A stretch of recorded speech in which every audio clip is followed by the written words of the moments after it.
Doctor साहब, पहले आप ही की तरफ आती हूँ मैं। जैसे मैं आपसे पहले बात भी कर रही थी, आप लोगों को भी मुबारक बहुत बहुत ज़्यादा, क्योंकि पाकिस्तान तहरीक इंसाफ ने यकीनी तौर पर बेहतरीन इसमें परफॉर्मेंस दी है इस पूरे इलेक्शन में।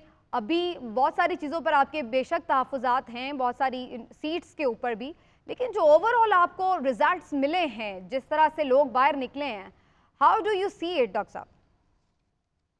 बिस्मिल्लाहिर्रहमानिर्रहीम जी, थैंक यू वेरी मच। देखिए, सबसे पहले मैं आपको एक बात बता देता हूँ। देखिए, इस तरह ये है कि जो किसी भी कौम की जो रूह होती है ना, वो होती है कि जब आपको कोई लीडर पुकारे, जिसके ऊपर आप बिलीव करते हैं, तो आप बाहर निकले, आप लब्बैक कहें।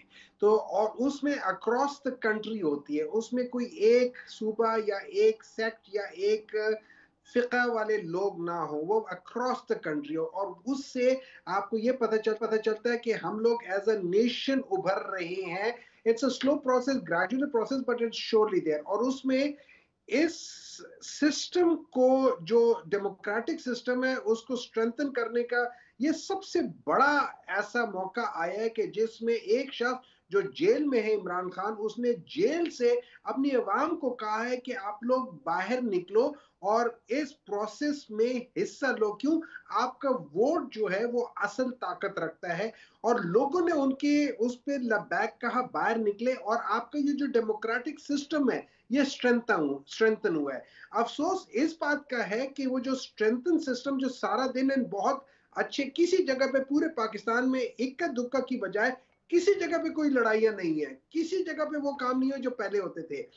उसके बावजूद उसका जो, अब मैं ये भी मान लेता हूं कि एक ओवरवेलमिंग किस्म के वो रिजल्ट्स आ रहे थे, तो आपका सिस्टम स्लो हो सकता है, आपका सिस्टम कुछ अरसे के लिए डाउन। लेकिन आपका सिस्टम इतना डाउन हो जाए कि आप 2.5 दिन हो गए और आपको रिजल्ट ना दे रहे हो, 1.5 दिन हो रहे आपको रिजल्ट ना दे रहे हो, वहां पे एक बहुत बड़ा क्वेश्चन मार्क हो जाता है। फिर जिस तरीके से फॉर्म 45 के एक रिजल्ट है, फॉर्म 47 उसके टोटली ऑपोजिट कर रही है सारी चीजें, इससे बहुत बड़े जो है ना उस पूरे डेमोक्रेटिक प्रोसेस के ऊपर क्वेश्चंस आना शुरू हो जाते हैं। डॉक्टर साहब, यहाँ पर अब देख लें, आपकी चीज़ें सामने हमने रख दी हैं सारी, जो डॉक्टर साहब भी बात कर रहे थे, मुसद्दिक मलिक साहब भी।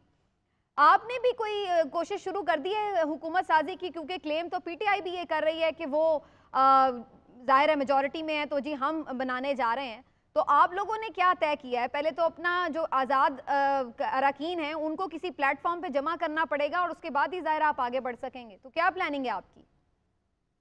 देखिए, ऐसा ये है कि जो पहले भी आप हम बात कर रहे थे, उसमें जो मुसद्दिक साहब कह रहे हैं, वो अपना जो उनका वर्जन है वो ये कह रहे हैं कि उनके जो जितने भी सर्विस थे वो बता रहे थे कि वो 70, 80, 90, 100, 110 के आसपास सीट्स लेंगे। तो अगर उन्होंने 74 ले लिया तो वो तो उस के अंदर आ रहे हैं, और अगर पाकिस्तान तहरीक इंसाफ जिसने 100 ले लिए, तो how can it be possible? मसला ये नहीं है। मसला ये है कि जो लोग प्रिडिक्ट कर रहे थे कि पाकिस्तान तहरीक इंसाफ तो खाली सोशल मीडिया की जमात है, ग्राउंड में तो इनके कोई लोग ही नहीं है, तो जब वो सोशल मीडिया वाले लोग ग्राउंड पे उतरे तो लोगों को समझ नहीं आई, और जब उन लोगों ने वोट डाला है तो वहां पे एक ट्रेंड स्टार्ट हुआ था। अच्छा, इस ट्रेंड को अगर आप देखें तो चलता था तकरीबन 10 बजे। 10 बजे जियो न्यूज ने 10 सवा 10 बजे जियो न्यूज ने एक रिजल्ट अनाउंस किया है, और मतलब दो रिजल्ट को सिमुलटेनियसली अनाउंस किया है, और दोनों मियां नवाज शरीफ के थे, और दोनों में मियां नवाज शरीफ हार रहे थे। अच्छा, उसके बाद अगर आप जाके दोबारा रिट्रोस्पेक्टिवली जाके ऑडिट कर ले तो उस बाद से सारे जो रिजल्ट थे वो रुक गए। फिर अगर आप देखें तो मोटा मोटा हो रहा था, सुबह 3:30 बजे तक पाकिस्तान तहरीक इंसाफ के कैंडिडेट जो हार गए हैं अभी, मैं उन 40 की बात कर रहा हूं जो हार गए हैं, वो 25-25, 30-40 हजार सीटों से जीत रहे। अच्छा, अच्छा ये भी हो सकता है कि बाद तौर पर मिल गया वो जीत गए, वो भी मान सकते हैं। तो रिजल्ट अनाउंस हुआ है फॉर एग्जाम्पल के मुसद्दिक मलिक साहब के 50,000 वोट थे, और मेरे 70,000 वोट थे। मैं मान लेता हूं कि बाद में मुसद्दिक साहब के 90,000 हो गए, 70,000 से 50,000 तो नहीं हो सकते ना। वापस कैसे हो गए? Very right.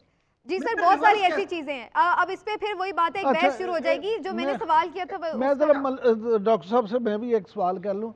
डॉक्टर मांगो साहब, ये फरमाइएगा कि इस पे तो काफ़ी गुफ्तगू हो गई है, 3 दिन से यही गुफ्तगू हो रही है कि इलेक्शन में क्या हो गया, ट्रेंड क्या थे। अब ज़रा थोड़ा सा आगे चलते हैं। मैं ये जानना चाहता हूँ कि अगर जिस तरह से बैरिस्टर गौहर साहब ने दावा किया है कि आपको 170 से ज़ायद लोगों की हमायत हासिल है और आप हुकूमत बनाने जा रहे हैं वफाक में, तो क्या पहली बात तो ये कि वो जो 70 हैं, 100 के अलावा वो कौन से हैं, और दूसरी ये कि मुस्लिम लीग नून और पीपल्स पार्टी के अगर आप मिलाएं दोनों के तो इतनी तगड़ी अपोजिशन के साथ क्या आप समझते हैं कि हुकूमत चल पाएगी? देखिए, सबसे पहले मैं जो बात बता रहा हूँ, जो गौहर साहब ने बात की है, उन्होंने कहा अकॉर्डिंग टू फॉर्म 40 जो हमारे हैं, हमारे कैंडिडेट्स के पास हैं, अगर हम उस लिहाज से देखें और उसके लिहाज से फॉर्म 47 बनाते हैं, तो हमारे 175 170 बन जाते हैं। दूसरे लफ्जों में, अब इसमें बाज लोगों के पास फॉर्म 45 सारे हैं, जिनके पास सारे हैं उनकी तादाद 40 है, जिनके पास सारे नहीं है वो अनदर 30 है। तो अगर हम बिल्कुल ठीक। टोटल करें 170 होते हैं, लेकिन अगर हम 140 को भी कर ले तो हमारा 140 145 हमारा बनता है। अब आपके बात के दूसरे हिस्से की आ जाती है कि अगर इतनी स्ट्रॉन्ग ऑपोजिशन होगी तो क्या हम लोग चला पाएंगे, तो उसका जवाब ये है, the kite rises against the wind not with the wind. जितनी स्ट्रॉन्ग अपोजिशन होती है उतनी अच्छी बात होती है, वो बुरी बात नहीं होती मुल्कों के लिए। क्योंकि जो स्ट्रॉन्ग अपोजिशन होती है वो गवर्नमेंट को अपने टोस पे रखती है, और गवर्नमेंट अगर सही काम कर रही हो तो वो और बेहतर परफॉर्मेंस करती है। लेकिन अगर गवर्नमेंट दो नंबरी कर रही हो तो स्ट्रॉन्ग अपोजिशन उसके लिए बुरी बात हो जाती सर ये तो है। ये बिल्कुल आपकी पॉइंट बात आइडियली दुरुस्त है, लेकिन ये तो तब होगा जब पहले आप गवर्नमेंट बनाएंगे। अभी तो यहाँ पर ये क्वेश्चन है कि आप लोग गवर्नमेंट बना भी पाएंगे या नहीं। आपके ये आज़ाद अराकीन किस प्लेटफॉर्म पे हैं? आप लोगों ने अपनी जमात में शामिल होना है या किसी और जमात में जाना है? अभी इस पर भी क्लैरिटी की ज़रूरत है। आप लोग क्या इंट्रा पार्टी इलेक्शन कराने जा रहे हैं? अभी तक इस पर भी आप लोगों ने कुछ कंफर्मेशन से नहीं बताया है। अच्छा, जी मैं आपको बता देता हूँ। देखिए, एज पर लॉ जो है ना, दो चीजें हो सकती हैं। नंबर वन, हम लोग अपने इंट्रा की इलेक्शंस करा के अपने आप को दोबारा कर ले। हम लोग मेरे ख्याल में मंडे को हमारा केस भी लग रहा है कि जिसमें हम अपना निशान वापस मांग रहे हैं। इलेक्शन वगैरह खत्म हो गए, हम कहते हैं हमारा निशान वापस देते हैं, उसका भी हो जाएगा। इंटर पार्टी इलेक्शंस भी हो सकती है। हम किसी और पार्टी के अंदर भी जम होके वोट कर सकते हैं। और चौथा ये है कि हम अपनी आइडेंटिटी एज एन आजाद भी रख सकते हैं, और हमारे हमारे नंबर सबसे ज्यादा हैं तो एज एन आजाद भी हम एक गवर्नमेंट बना सकते हैं। उसमें कोई कतरन नहीं है, कोई ऐसा मसला नहीं है कि हम वो करें। उसमें सिर्फ एक एक प्रॉब्लम ये हो जाता है कि आपको वो सीटें जो जो रिजर्व सीट्स होती है वो आपको नहीं मिलती, इसलिए हमें किसी न किसी पॉलिटिकल पार्टी के साथ अपनी उसके अंदर जाके करना होगा। तो ये दो चीजें अपनी जगह पर है, ठीक है। अब इसमें उसमें तीसरी बात ये हो जाती है कि क्या सारे, देखिए, जब हम वहां पहुंचेंगे हमारा पहला मरहला तो ये होगा कि ये जो सीटें हैं, और उनमें से दो तीन मेरे ख्याल में 10-15 के बारे में मुझे काफी श्योरिटी से पता चला है कि वो इंशाल्लाह ताला अगले एक आध दो दिनों में रिवर्स हो जाएंगी और फॉर्म 45 के तहत उनको मिल जाएंगी। 5-6 जगहों पे, जैसे अभी चौधरी साहब ने भी बात की थी कि जैसे मुझे मालूम हुआ है कि ऑन चौधरी के पास जाली फॉर्म 45 है। अब ये झूठे मुझे नहीं मालूम, सुनने में आया है। तो वही वाली बात है कि वहां के और कैंडिडेट्स है, उनके पास फॉर्म 45 होगा, तो उससे आप मिलाकर देख लें, आपको पता चल जाएगा कि जाली कौन सा नहीं है। नंबर तीन, तीसरी जो चीज है वो ये, मैं मिसाल देता हूँ जो मुल्तान में हुई है। मुल्तान के आपके 16,000 12,000 वोट रिजेक्ट हुए। अब वहां पे वोट क्यों रिजेक्ट हुए? अगर तो डबल ठप्पे लगे तो मैं नहीं समझता कि वो जो इंडिविजुअली एक हर एक आदमी का इंडिविजुअली उसका निशान ढूंढेगा, उस निशान पे जाके मोहर लगाएगा, वो इतना बेवकूफ होगा कि उसके ऊपर दो मोहर लगा ले। अगर वो कहते हैं कि जी ये मोहर इस वजह से लगा है कि आपने पेपर को फोल्ड किया है, तो भाई आप पेपर को फोल्ड करके देख लो क्या वो उसका वो मिरर किसी इमेज और है या निशान पे नहीं है। लगने चाहिए। ठीक बात।